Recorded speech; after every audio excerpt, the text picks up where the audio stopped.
Halo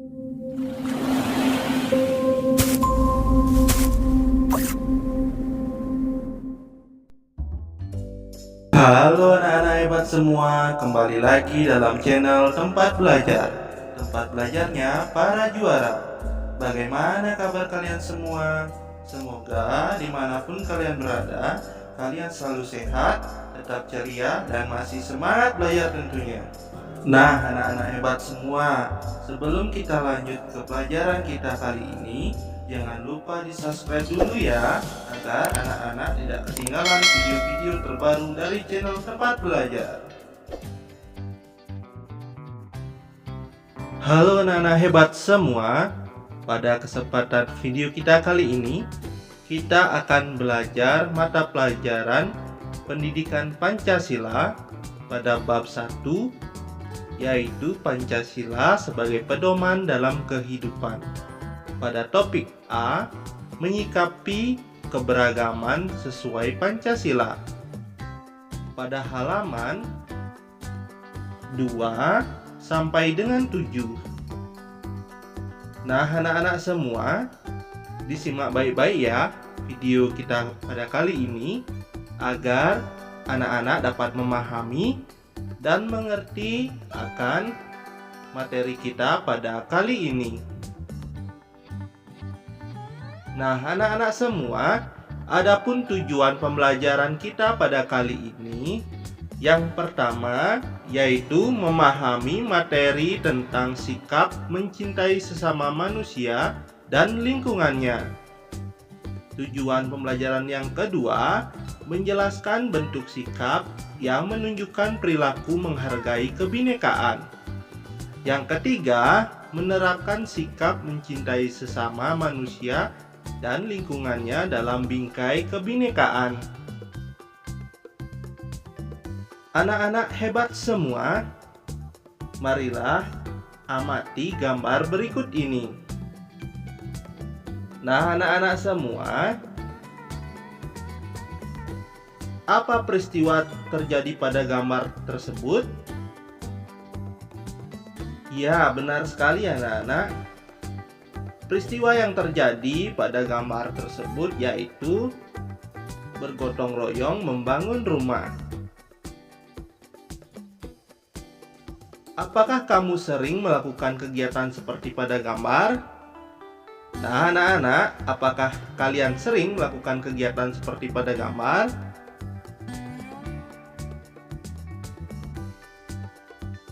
Apa manfaat melakukan kegiatan seperti pada gambar? Nah, anak-anak semua, manfaat melakukan kegiatan seperti pada gambar yang pertama memperkuat solidaritas dan kebersamaan. Gotong royong menciptakan rasa persatuan dan kebersamaan di antara anggota komunitas. Orang-orang bekerja sama untuk mencapai tujuan yang sama, yang memperkuat ikatan sosial. Manfaat yang kedua, meningkatkan rasa kepedulian sosial. Melalui gotong royong, anggota masyarakat belajar untuk peduli dan membantu sesama, terutama mereka yang membutuhkan. Manfaat berikutnya yaitu membangun jaringan sosial, yaitu kegiatan ini memberikan kesempatan bagi anggota komunitas untuk saling mengenal lebih baik dan membangun jaringan sosial yang kuat. Anak-anak semua, siapa saja yang terlibat dalam peristiwa tersebut? Nah, anak-anak dapat lihat siapa saja yang terlibat dalam peristiwa tersebut, yaitu ada bapak-bapak dan ibu-ibu yang saling bekerja sama. Nah, anak-anak semua, kemudian sebutkan nilai-nilai Pancasila yang dapat kamu tangkap berdasarkan peristiwa pada gambar. Peristiwa bergotong royong membangun rumah mencerminkan banyak nilai-nilai Pancasila. Nah, anak-anak semua, berikut ini adalah penjelasan nilai-nilai tersebut berdasarkan masing-masing sila. Sila yang pertama yaitu ketuhanan yang Maha Esa, yaitu rasa syukur dan doa bersama. Sebelum memulai kegiatan, biasanya masyarakat berdoa bersama untuk memohon kelancaran dan keselamatan. Ini mencerminkan kepercayaan dan ketaatan kepada Tuhan Yang Maha Esa. Kemudian, saling menghormati perbedaan agama. Dalam gotong royong, setiap orang dari berbagai latar belakang agama bekerja sama tanpa membedakan keyakinan. Ini mencerminkan sikap saling menghormati dan toleransi antar umat beragama. Kita lanjut ke nilai Pancasila sila kedua, kemanusiaan yang adil dan beradab, yaitu sikap saling membantu. Kegiatan gotong royong menunjukkan rasa kemanusiaan yang tinggi, di mana masyarakat membantu sesama yang membutuhkan, terutama mereka yang kurang mampu. Kemudian, perilaku yang adil. Semua orang bekerja sama tanpa memandang status sosial, ekonomi, atau latar belakang lainnya. Setiap orang mendapatkan perlakuan yang sama dalam kegiatan ini. Kita lanjut ke nilai sila yang ketiga, yaitu Persatuan Indonesia. Membangun solidaritas dan kesatuan. Gotong royong memperkuat rasa persatuan dan kesatuan di antara anggota masyarakat. Semua bekerja sama untuk tujuan yang sama, yaitu membangun rumah. Kemudian, memupuk rasa kebersamaan. Kegiatan ini juga memupuk rasa kebersamaan dan keakraban di antara warga, yang merupakan inti dari persatuan bangsa. Kita lanjut ke sila yang keempat, yaitu kerakyatan yang dipimpin oleh hikmat kebijaksanaan dalam permusyawaratan perwakilan, yaitu musyawarah untuk mufakat. Sebelum kegiatan dimulai, biasanya diadakan musyawarah untuk membahas rencana dan pembagian tugas. Keputusan diambil secara bersama-sama dan adil. Kemudian, kepemimpinan yang bijaksana. Dalam proses gotong royong, biasanya ada pemimpin yang mengarahkan dan mengkoordinasikan kegiatan. Pemimpin ini diharapkan bertindak bijaksana dan adil. Kita lanjut ke sila yang kelima, keadilan sosial bagi seluruh rakyat Indonesia. Pemerataan bantuan. Gotong royong membangun rumah mencerminkan upaya untuk mencapai keadilan sosial, di mana bantuan dan dukungan diberikan kepada mereka yang membutuhkan, tanpa memandang latar belakang ekonomi. Kemudian ada kesejahteraan bersama. Kegiatan ini menunjukkan komitmen masyarakat untuk meningkatkan kesejahteraan bersama, memastikan bahwa semua anggota masyarakat memiliki tempat tinggal yang layak. Nah, anak-anak semua, dengan melihat nilai-nilai Pancasila yang tercermin dalam kegiatan gotong royong membangun rumah, kita dapat memahami betapa pentingnya gotong royong dalam kehidupan bermasyarakat di Indonesia. Nilai-nilai tersebut tidak hanya diperkuat ikatan sosial dan solidaritas, tetapi juga membangun fondasi yang kokoh untuk mencapai kesejahteraan dan keadilan bagi semua. Anak-anak semua, nah sekarang coba anak-anak perhatikan teks berikut ini. Mencintai sesama manusia dan lingkungannya. Keberagaman merupakan sesuatu hal yang selalu ada dalam kehidupan manusia, termasuk di Indonesia. Indonesia merupakan sebuah negara yang terdiri dari gugusan pulau-pulau, di mana di dalamnya tinggal beragam etnis. Keberagaman tersebut kemudian disatukan oleh Pancasila dalam bingkai kebinekaan. Menghapus keberagaman tentu saja tidak bisa kita lakukan. Keberagaman merupakan sesuatu yang indah apabila kita dapat menyikapinya dengan bijak. Mengapa? Sejatinya manusia merupakan makhluk sosial yang tidak dapat hidup sendiri. Mereka akan selalu membutuhkan orang lain. Sikap mencintai sesama. Cinta dan kasih sayang kepada sesama manusia merupakan sikap dasar yang harus dimiliki dalam keberagaman di masyarakat. Sikap tersebut kemudian diwujudkan dalam bentuk tingkah laku atau perbuatan kepada sesama manusia. Nah, anak-anak semua, beberapa contoh dari sikap mencintai sesama manusia yang dapat diterapkan dalam kehidupan sehari-hari, di antaranya yang pertama, saling tolong-menolong dalam kebaikan. Yang kedua, saling mengasihi, menghargai, dan menghormati. Yang ketiga, berbicara dengan tutur kata yang sopan agar tidak menyakiti orang lain. Yang keempat, saling memaafkan dalam pergaulan sehari-hari. Yang kelima, bersikap ramah terhadap siapa saja, saling membantu sesama tanpa membeda-bedakan.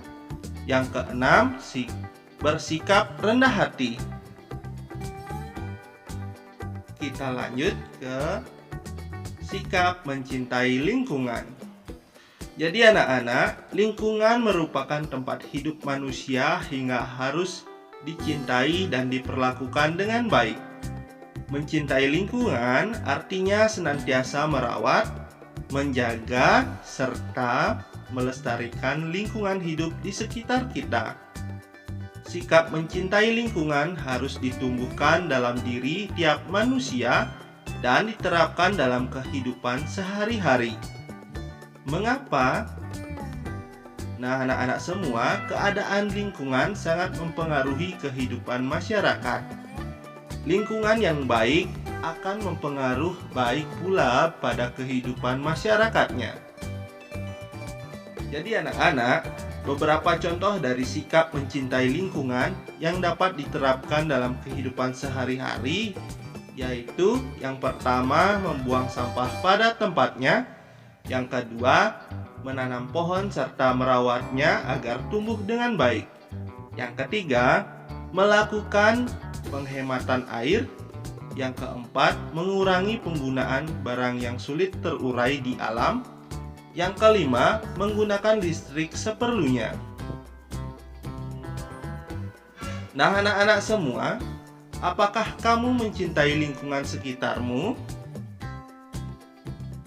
Pastinya anak-anak semua sangat mencintai lingkungan sekitarnya. Nah, anak-anak, apa aktivitas yang kamu lakukan sebagai wujud mencintai lingkungan? Nah, anak-anak semua, aktivitas yang dapat kalian lakukan sebagai wujud mencintai lingkungan, yang pertama, mengurangi penggunaan plastik, yaitu dengan cara membawa tas belanja sendiri saat berbelanja, kemudian menggunakan botol minum dan wadah makan yang bisa digunakan kembali, kemudian menghindari produk yang dikemas dalam plastik sekali pakai. Yang kedua, yaitu dengan cara daur ulang dan pengelolaan sampah, dengan cara memisahkan sampah organik dan anorganik, kemudian mendaur ulang barang-barang seperti kertas, plastik, dan kaca, mengkompos sisa makanan untuk mengurangi limbah. Kemudian menghemat energi dengan cara mematikan lampu dan perangkat elektronik saat tidak digunakan. Kemudian menggunakan lampu hemat energi seperti LED. Kemudian caranya yaitu memanfaatkan energi matahari dengan memasang panel surya jika memungkinkan. Yang keempat, yaitu mengurangi emisi karbon dengan cara menggunakan transportasi umum, bersepeda, atau berjalan kaki lebih sering. Selanjutnya, berpartisipasi dalam program carpooling. Kemudian, menggunakan kendaraan ramah lingkungan seperti mobil listrik atau hibrida. Yang kelima yaitu menanam pohon dan berkebun. Menanam pohon di sekitar rumah atau berpartisipasi dalam kegiatan penanaman pohon. Dan contoh yang kedua, membuat kebun rumah atau kebun komunitas untuk menanam sayuran dan buah-buahan. Selanjutnya, mengikuti program penghijauan yang diadakan oleh pemerintah atau organisasi lingkungan. Yang keenam yaitu menghemat air. Nah, menghemat air adalah dari aktivitas untuk mewujudkan mencintai lingkungan dengan cara menggunakan air secukupnya saat mandi, mencuci piring, atau menyiram tanaman. Yang kedua, memperbaiki keran yang bocor untuk menghindari pemborosan air. Kemudian, menggunakan teknologi hemat air seperti shower yang efisien dan toilet dengan flush ganda. Yang ketujuh, contoh aktivitas yang dapat kamu lakukan sebagai wujud mencintai lingkungan yaitu membersihkan lingkungan. Seperti ikut serta dalam kegiatan bersih-bersih lingkungan, seperti membersihkan pantai, sungai, atau taman. Kemudian mengadakan atau berpartisipasi dalam kampanye kebersihan di lingkungan tempat tinggal. Selanjutnya, dapat juga anak-anak lakukan mengedukasi masyarakat tentang pentingnya menjaga kebersihan lingkungan. Yang kedelapan, aktivitas yang menunjukkan sikap mencintai lingkungan yaitu mendukung produk ramah lingkungan. Yaitu anak-anak dapat membeli produk dari perusahaan yang memiliki komitmen terhadap lingkungan. Kemudian menggunakan produk organik dan bebas bahan kimia berbahaya. Dan mendukung produk lokal untuk mengurangi jejak karbon dari transportasi.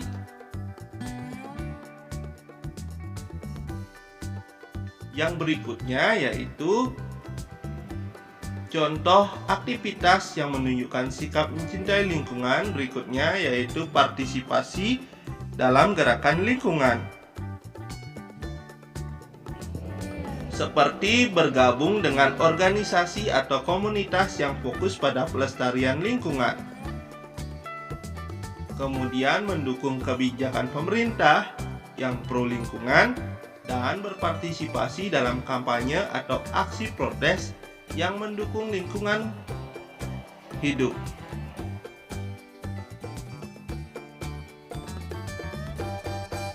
Nah, anak-anak semua, perhatikan gambar berikut dengan seksama. Menurutmu, apa yang harus dilakukan kedua anak pada gambar? Nah, anak-anak, coba anak-anak perhatikan gambar berikut ini dengan seksama. Menurut anak-anak, apa yang harus dilakukan kedua anak pada gambar tersebut? Ya, benar sekali anak-anak. Anak-anak bisa membantu dengan cara memberitahu ibu-ibu tersebut dengan cara memanggil dengan sopan. Anak-anak bisa memanggil ibu tersebut dengan sopan dan memberitahunya bahwa keranjang buahnya jatuh. Misalnya mereka bisa berkata, "Bu, maaf, keranjang buah ibu jatuh." Kemudian dengan cara mengejar dan memberitahu. Jika ibu tersebut sudah berjalan cukup jauh, anak-anak bisa berlari mengejarnya dan memberitahukan tentang keranjangnya yang jatuh. Kemudian anak-anak juga bisa mengumpulkan buah yang jatuh. Mengambil dan mengembalikan. Anak-anak bisa segera mengumpulkan buah-buahan yang jatuh dan mengembalikannya kepada ibu tersebut. Hal ini akan sangat membantu dan meringankan bebannya. Kemudian mengumpulkan buah di tempat yang aman.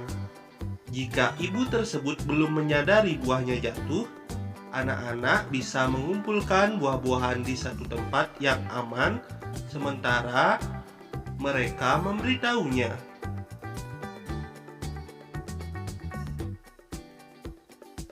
Nah, anak-anak semua, dengan melakukan tindakan-tindakan ini, anak-anak menunjukkan sikap peduli, empati, dan tanggung jawab sosial yang sangat penting dalam kehidupan bermasyarakat.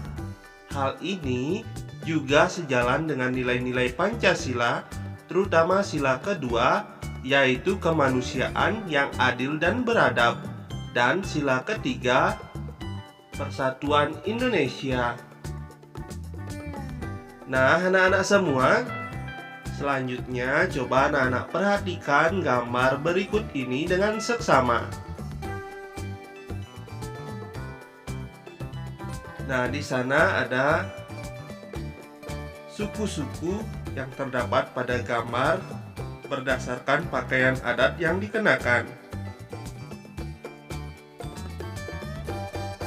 Nah, anak-anak semua, apa saja suku-suku yang terdapat pada gambar berdasarkan pakaian adat yang dikenakan?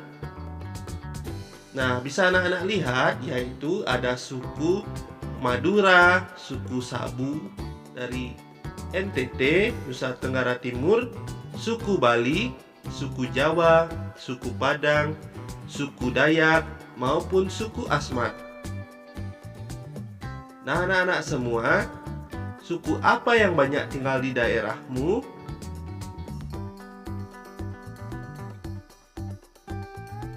Apa ciri khas dari suku tersebut? Nah, anak-anak semua, dilihat dari gambarnya, yaitu suku Madura.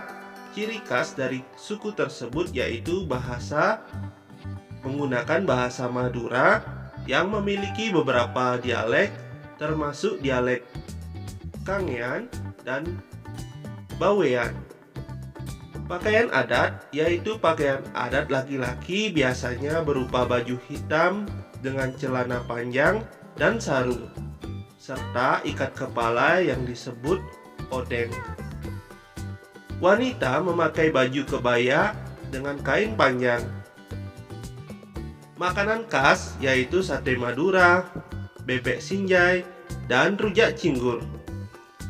Budaya dan tradisi yaitu karapan sapi, yaitu lomba pacu sapi yang menjadi salah satu ikon budaya Madura. Kemudian ada suku Sabu dari Nusa Tenggara Timur. Bahasa yang digunakan yaitu bahasa Sabu yang memiliki beberapa dialek tergantung pada daerahnya.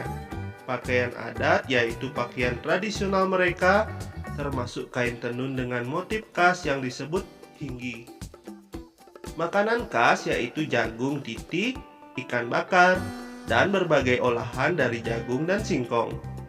Budaya dan tradisi yaitu suku Sabu dikenal dengan rumah adat Umalulik yang berbentuk bulat dan beratap ilalang. Kemudian ada suku Bali.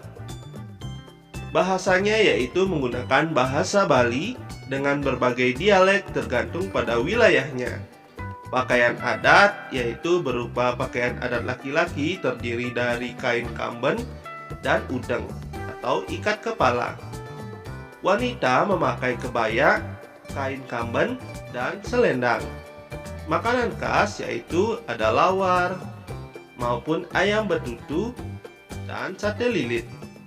Budaya dan tradisi yaitu upacara ngaben atau kremasi, nyepi atau hari raya nyepi, dan seni tari seperti tari kecak dan tari barong. Kemudian ada suku Jawa dengan bahasa yaitu bahasa Jawa dengan dialog yang bervariasi seperti Jawa Kromo, Jawa Ngoko, dan Jawa Madya. Pakaian adat, pria memakai beskap dan blangkon, sementara wanita memakai kebaya dan kain batik. Makanan khas yaitu gudeg, nasi liwet, rawon, dan soto. Budaya dan tradisi yaitu wayang kulit, batik, gamelan, dan upacara sekaten. Yang berikutnya ada suku Padang dari Minangkabau. Bahasa yang digunakan yaitu bahasa Minangkabau. Pakaian adat, laki-laki memakai baju hitam dengan celana panjang dan kain songket, serta destar atau ikat kepala, dan wanita memakai baju kurung dan kain songket dengan hiasan kepala yang disebut tengkuluk. Makanan khas yaitu rendang, sate padang, dan nasi kapau. Budaya dan tradisi, sistem matrilineal, rumah adat rumah gadang, dan tradisi merantau. Kemudian ada suku Dayak. Dengan bahasa terdapat banyak bahasa Dayak, karena Dayak terdiri dari banyak subsuku, seperti Dayak Ngaju, Dayak Kenyah, dan Dayak Iban. Pakaian adat tradisional biasanya dihiasi dengan manik-manik dan bulu burung, serta aksesoris seperti kalung dan gelang dari bahan alami. Makanan khas yaitu mandai, nasi kuning, dan ikan bakar. Budaya dan tradisi yaitu rumah panjang atau rumah betang, tarian tradisional, dan upacara adat seperti tiwah. Kemudian ada suku Asmat dengan bahasa yaitu bahasa Asmat. Pakaian adat biasanya mengenakan cawat dari kulit kayu dan aksesoris dari bulu burung dan kerang. Makanan khas yaitu sagu, ikan, dan udang. Budaya dan tradisi, ukiran kayu yang sangat terkenal dan bernilai seni tinggi, rumah adat Jew, dan upacara bis atau ritual penghormatan leluhur.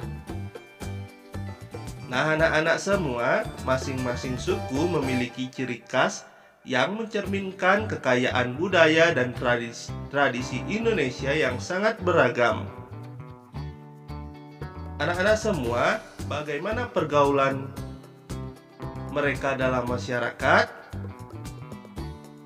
Nah, anak-anak, yaitu pasti jawabannya beragam sesuai dengan keadaan di masing-masing daerah kalian. Apa yang kamu lakukan untuk menjaga persatuan dalam pergaulanmu dengan teman-teman? Nah, anak-anak, kira-kira apa yang kamu lakukan untuk menjaga persatuan dalam pergaulanmu dengan teman-teman? Ya, benar sekali anak-anak. Anak-anak dapat menghargai perbedaan, yaitu dengan cara menghormati pendapat. Menghargai pendapat dan pandangan teman-teman meskipun berbeda dengan pendapat sendiri, yaitu juga tidak menghakimi. Tidak cepat menghakimi atau membuat asumsi berdasarkan latar belakang, agama, atau budaya mereka. Yang kedua, anak-anak dapat berkomunikasi dengan baik. Mendengarkan aktif, yaitu mendengarkan dengan penuh perhatian ketika teman berbicara, menunjukkan bahwa kita peduli dengan apa yang mereka katakan. Berbicara dengan santun, menggunakan kata-kata yang sopan dan tidak menyakiti perasaan orang lain. Yang ketiga, yaitu bersikap toleran, yaitu memahami perbedaan, memahami dan menerima perbedaan budaya, kebiasaan, dan latar belakang setiap teman. Kemudian menghindari konflik dengan cara menghindari topik-topik yang bisa memicu konflik atau perdebatan sengit yang tidak konstruktif. Keempat, menunjukkan empati. Membantu teman yang kesulitan, memberikan bantuan kepada teman yang membutuhkan atau sedang menghadapi masalah. Merayakan kebahagiaan bersama. berpartisipasi dalam merayakan keberhasilan dan kebahagiaan teman. Yang kelima, mengadakan kegiatan bersama. Aktivitas kelompok mengadakan kegiatan yang melibatkan semua teman seperti bermain olahraga, piknik, atau belajar bersama. Kemudian yang keenam, menyelesaikan konflik dengan bijak dengan cara diskusi terbuka, tidak membawa dendam. Nah, anak-anak, jika ada konflik, menyelesaikannya dengan diskusi terbuka dan mencari solusi bersama. Setelah konflik selesai, tidak menyimpan dendam dan berusaha memperbaiki hubungan. Yang ketujuh, menjadi teladan yang baik dengan cara bersikap adil, menghargai waktu bersama. Menjadi contoh dalam bersikap adil dan tidak pilih kasih terhadap teman-teman. Menghargai waktu yang dihabiskan bersama teman dan menunjukkan sikap positif. Yang kedelapan, berperan aktif dalam kelompok, yaitu anak-anak bisa berpartisipasi aktif dalam kegiatan kelompok dan membantu menciptakan suasana yang harmonis. Kemudian juga bisa mengajak teman baru, membuka diri dan mengajak teman baru untuk bergabung dalam kelompok pergaulan.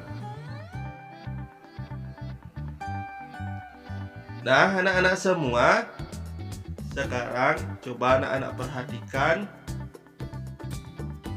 teks berikut ini. Minggu pagi ini terlihat sangat cerah. Matahari bersinar dengan awan yang menghalangi cahayanya, sehingga cuaca tidak terlalu panas. Bima berencana bermain dengan teman-temannya di taman dekat rumah. Bima dan teman-temannya biasa bermain di taman pada hari Minggu. Bima telah sampai di taman. Tidak beberapa lama, Teguh datang. Mereka berdua kemudian menunggu Rian, namun Rian tidak kunjung datang. Bima dan Teguh menunggu lebih dari 1 jam. "Guh, Rian kemana sih? Kok lama banget datangnya?" tanya Bima. Teguh menjawab, "Aku tidak tahu, Bim. Seharusnya dia tidak berjanji jika tidak bisa datang," seru Bima. Mereka pun akhirnya bermain sendiri meninggalkan Rian yang tidak kunjung datang. Selang berapa lama, Rian pun akhirnya datang. "Maaf, aku datangnya terlalu siang," sapa Rian kepada Bima dan Teguh. "Kamu kemana saja sih? Jam segini kok baru datang? Aku dan Teguh sudah menunggumu dari tadi," kata Bima. "Iya nih, kamu sangat terlambat." "Maaf Bim, maaf Guh. Aku tadi pergi ke gereja dulu untuk beribadah," jawab Rian. Bima dan Teguh terdiam. Mereka saling melihat. "Oh, maafkan kami, Yan. Kami tidak tahu kalau kamu harus beribadah dahulu," kata Bima. "Iya, kami yang salah karena tidak tahu kalau kamu harus beribadah dahulu," imbuh Teguh. Mereka bertiga akhirnya bersalaman dan melanjutkan bermain bersama.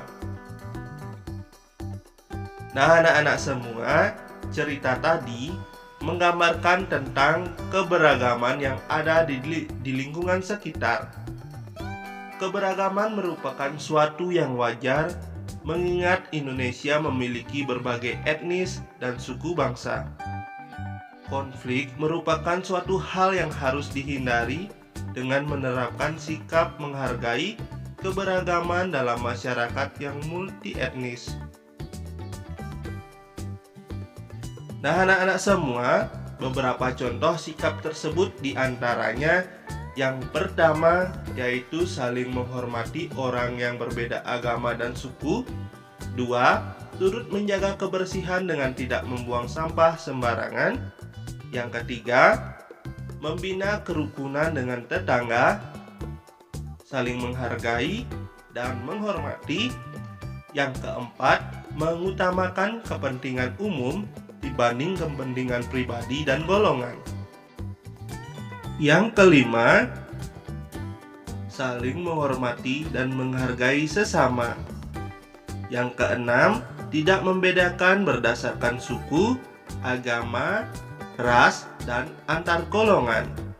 Yang ketujuh, saling tolong-menolong dengan tetangga. Yang kedelapan, memajukan pergaulan demi persatuan dan kesatuan bangsa. Nah, anak-anak semua, sebelum kita melanjutkan materi kita pada kali ini, coba kita ingat dulu tentang apa saja bentuk keberagaman yang sering kamu temui di lingkungan sekitarmu. Kemudian, bagaimana kamu menyikapi keberagaman tersebut?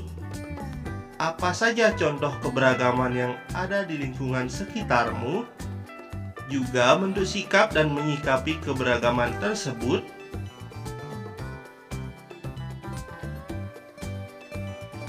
Nah, anak-anak, apa saja bentuk keberagaman yang sering kamu temui di lingkungan sekitarmu? Ya, anak-anak semua, ada keberagaman etnis dan budaya, yaitu orang-orang dari berbagai suku dan latar belakang budaya yang memiliki bahasa, adat istiadat, dan tradisi yang berbeda. Kemudian ada keberagaman agama, yaitu berbagai keyakinan dan praktik keagamaan yang dianut oleh masyarakat seperti Islam, Kristen, Hindu, Buddha, dan lainnya. Kemudian ada keberagaman bahasa, penggunaan berbagai bahasa dan dialek di lingkungan sehari-hari. Kemudian ada keberagaman sosial ekonomi, perbedaan dalam status sosial dan ekonomi yang mencakup variasi dalam pekerjaan, tingkat pendidikan, dan pendapatan. Kemudian ada keberagaman gender dan orientasi seksual, yaitu adanya berbagai identitas gender dan orientasi seksual yang diakui dan dihormati. Kemudian ada keberagaman usia, yaitu orang-orang dari berbagai kelompok umur, mulai dari anak-anak hingga lansia. Seterusnya ada keberagaman fisik dan kesehatan, yaitu orang-orang dengan kondisi fisik dan kesehatan yang berbeda, termasuk mereka yang memiliki disabilitas. Nah, anak-anak semua, keberagaman pemikiran dan pendapat, yaitu variasi dalam cara pandang, pemikiran, dan opini tentang berbagai isu sosial, politik, dan budaya. Nah, anak-anak, bagaimana kamu menyikapi keberagaman tersebut? Ya, dengan cara yaitu kalian dapat menyikapi keberagaman tersebut dengan cara yang pertama menghormati dan menghargai perbedaan, yaitu menerima bahwa setiap individu unik dan memiliki latar belakang serta pandangan yang berbeda. Menghormati perbedaan ini adalah langkah pertama dalam membangun lingkungan yang inklusif. Kemudian menyikapinya dengan belajar dari orang lain, yaitu memanfaatkan kesempatan untuk belajar tentang budaya, agama, bahasa, dan pengalaman hidup orang lain. Ini bisa membantu mengurangi prasangka dan meningkatkan pemahaman serta empati. Kemudian dengan cara komunikasi terbuka, yaitu mendorong dialog yang jujur dan terbuka tentang perbedaan, serta mendengarkan dengan penuh perhatian tanpa menghakimi. Kemudian dengan cara menghindari stereotip, yaitu menyadari dan berusaha menghindari stereotip atau asumsi yang tidak akurat tentang kelompok tertentu. Setiap individu harus dinilai berdasarkan karakter dan tindakan mereka, bukan berdasarkan kategori tertentu. Kemudian dengan cara menghadapi konflik dengan bijaksana. Ketika terjadi konflik atau perbedaan pendapat, menyelesaikannya dengan cara yang konstruktif dan menghargai perspektif semua pihak. Kemudian mendorong inklusi dan partisipasi, yaitu memberikan kesempatan yang sama kepada semua orang untuk berpartisipasi dan berkontribusi dalam lingkungan sosial maupun profesional. Kemudian dengan cara mengembangkan kesadaran diri, yaitu refleksi diri tentang sikap, prasangka, dan perilaku kita sendiri terhadap keberagaman. Ini membantu untuk memahami bagaimana kita mungkin berkontribusi pada inklusi atau eksklusi. Kemudian dengan cara menjadi teladan, yaitu menunjukkan sikap inklusif dan menghargai keberagaman dalam tindakan sehari-hari dapat menginspirasi orang lain untuk melakukan hal yang sama. Nah, anak-anak semua, tolong-menolong tanpa membeda-bedakan merupakan salah satu sikap terpuji yang harus kita amalkan dalam kehidupan sehari-hari. Ingat, Indonesia adalah negara yang terdiri dari berbagai suku bangsa. Kita tentu saja harus menghilangkan sikap berbeda-bedakan agar persatuan dan kesatuan bangsa ini tetap terjaga sebagaimana nilai-nilai yang terkandung dalam Pancasila. Anak-anak, Pancasila merupakan pemersatu bangsa Indonesia dengan beragam suku bangsa di dalamnya. Nilai-nilai yang terkandung Pancasila menjadi pedoman, pandangan, landasan, dan dasar pergaulan bangsa Indonesia. Proses Pancasila menjadi dasar negara Indonesia dimulai dalam sidang BPUPKI yang pertama yang dipimpin oleh Dr. Rajiman Widyodiningrat tanggal 29 Mei sampai 1 Juni 1945. Dalam sidang tersebut muncul beberapa pandangan mengenai dasar negara Indonesia dari para tokoh. Tokoh pertama yang memberikan pendapatnya mengenai dasar negara Indonesia adalah Muhammad Yamin pada tanggal 29 Mei 1945. Muhyamin mengemukakan 5 dasar negara, yaitu pri kebangsaan, pri kemanusiaan, pri ketuhanan, pri kerakyatan, dan kesejahteraan rakyat.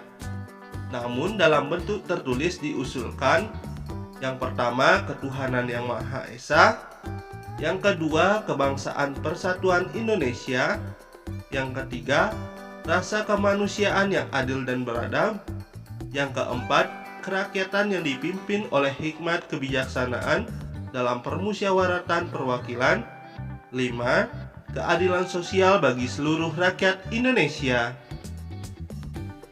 Nah, anak-anak, kesempatan kedua untuk menyampaikan usulan mengenai dasar negara dilakukan oleh M.R. Supomo. Beliau merupakan ahli hukum yang meraih gelar dokter dari Universitas Leiden. Usulan Supomo pada sidang BPUPKI tanggal 31 Mei 1945 sebagai berikut. Yang pertama, persatuan. Yang kedua, kekeluargaan.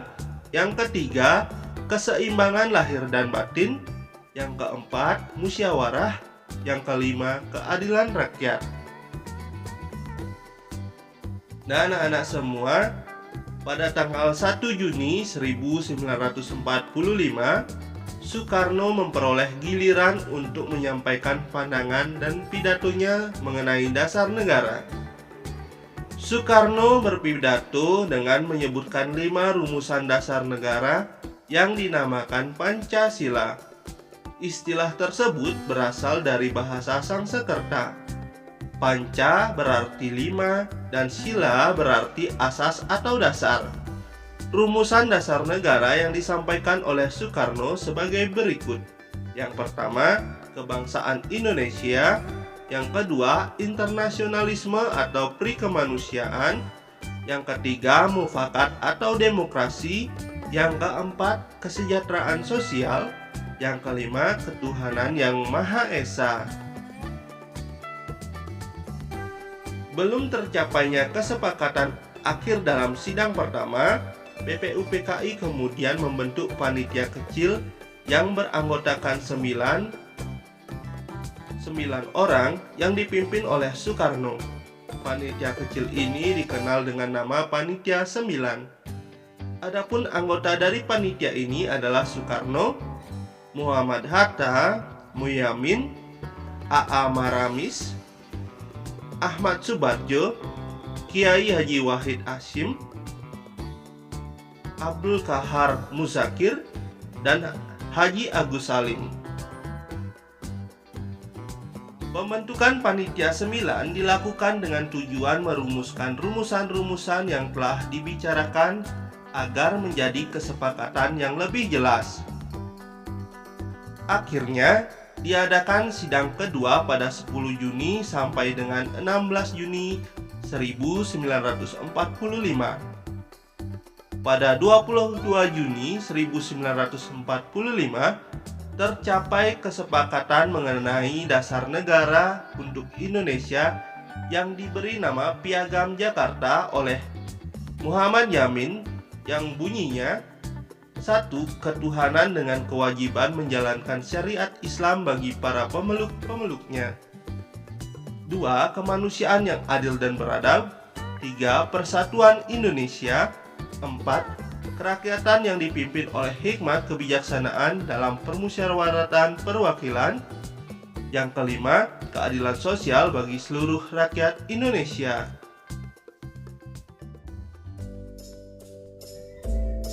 Nah, hebat semua. Berakhir sudah pembelajaran kita kali ini ya. Semoga melalui video tadi anak-anak bisa mengerti dan memahaminya ya. Jangan lupa like, comment, share ke teman-teman kalian, dan juga subscribe channel ini agar anak-anak tidak ketinggalan video-video selanjutnya. Sampai ketemu di video selanjutnya ya. Bye-bye.